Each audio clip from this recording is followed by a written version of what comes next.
ये संसार जैसे एक गाड़ी के दो पहिए होते हैं, धीरे धीरे चलते हैं।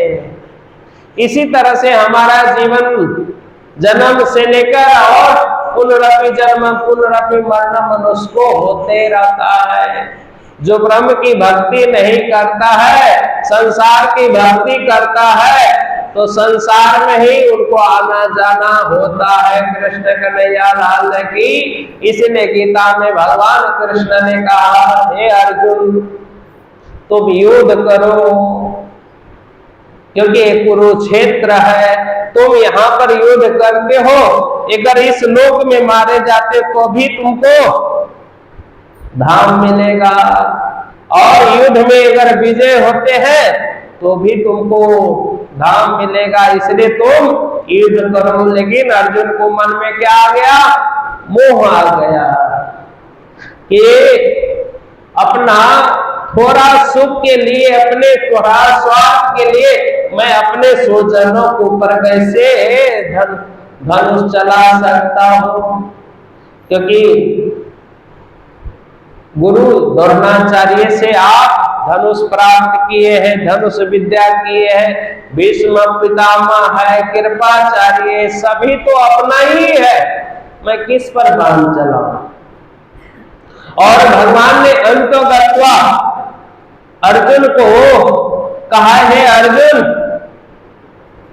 एक कर्म भूमि है, एक धर्म क्षेत्र है, कुरुक्षेत्र है, इसमें युद्ध करने से तुम्हारा कुछ नहीं मिलेगा। न तुम कभी जन्म लिया है और न तुम्हारा कभी मृत्यु होगा। कृष्ण कन्हैया लाल की। इसलिए तुम युद्ध करो। और अंतगत्वा भगवान ने गीता उपदेश करके अर्जुन को उत्साह किया है, और अंतगत्वा धर्म के लिए अर्जुन ने युद्ध किया है। इसलिए प्राणनाथ जी महाराज सभी सुंदर साथ को कहते हैं, सुंदर साथ जी, कि मनुष्य थोड़ा दुख में दुखी हो जाते हैं, थोड़ा सुख में सुखी हो जाते हैं। लेकिन आज माऊजी भाई क्या कहते हैं? माऊजी भाई भी थोड़ा बात के लिए दुखी हो गए थे, लेकिन परमात्मा ने उसको क्या किया? चाट लगाया, ज्ञान की चाट लगाया। जिसको प्राणनाथ जी महाराज ने कहा, लालदास जी क्यों रीस करी, इनसे क्यों न दिए तुम काम, तो फिर उठी जाओ, देखो इस पहचान। और दर्शन देकर चाट लगाकर उसको समझाते हैं कि तुम जाकर चर्चा सुनो।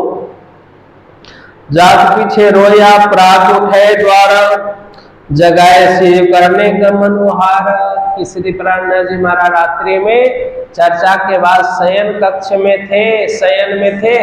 और माऊजी भाई जो ही उठता है रात्रि में, रोता है, अब अपने को अवगुण को स्वीकार करता है।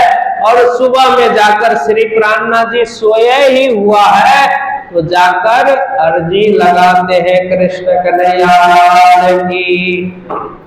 अर्जी लगाते हैं, रोए के कदमों लगे अपनी कही बीतक, मुझे तमाचा मर के मुझे पुराए हक। सारी की घटना माऊजी भाई श्री प्राणनाथ जी को सुनाते हैं कि परमात्मा ने, श्री राजी ने मुझे तमाचा मर के भेजा है। ये सब घटनाएं सभी प्राणनाथ जी के समक्ष रखते हैं। मैं खंडी सुन के हो गए बेजार, कि आपकी खंडी सुनकर मैं दुखी हो गया था और आने से हम रुक गए, और लेकिन परमात्मा ने मुझे फिर इस रास्ते पर ले आया है। कृष्ण कन्हैया लाल की। तो इस तरह से स्वामी लालदास जी महाराज कहते हैं कि माऊजी भाई यहाँ पर जागृत होते हैं। इन भाग 28वां साल में रहे मस्कत में, जात अपनी सब छुड़ाए अरबी से। क्योंकि विक्रम संवत 1728 में आप मस्कत बंदर में श्री प्राणनाथ जी महाराज थे।